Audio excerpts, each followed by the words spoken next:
sa binigay sa yung pera ni Miss Dara. Laki nun. May monthly pa. Karina, nag-online sugal ka pa rin ba? Ate, awat na. Tama na, pwede.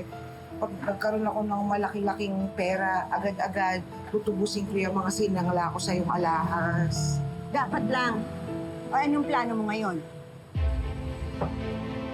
Karina Mendez, inaaresto ka namin sa kasong alarms and scandal at reckless imprudence resulting in serious physical injuries. May karapatan kang manahimik o magsawalang kibo.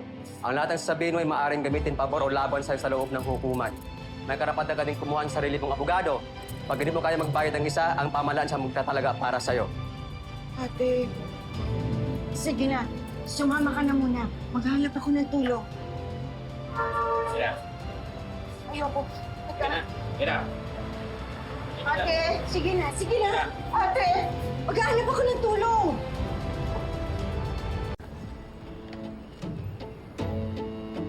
Halika na, hawakan yung maigi yan. Ate, ate. Sige na. Pasok na! Look, Ate. Ulit na rin.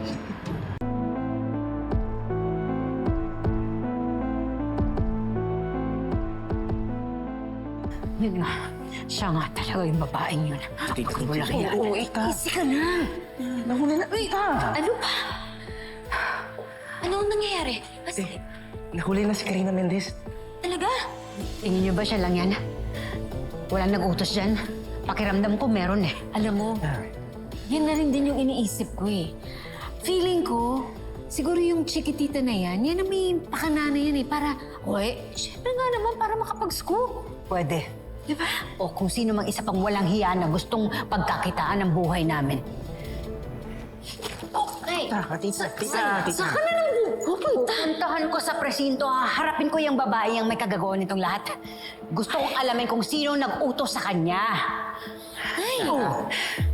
Nay, wag na ho. Nahuli naman na ho yung Karina na yun eh. Oo nga.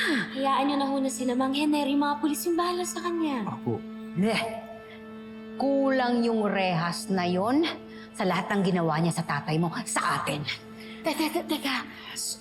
Anong gagawin mo? Pupuntahan mo? Susugurin mo yung Karina na yon? Sa presinto pa? Paano kung ikaw naman ang makulong? Oo, sige. Makulong na kung makukulong. Magsama kaming dalawa doon. Gagawin ko lahat ng gusto kong gawin sa kanya. Nay! Nay! Miss!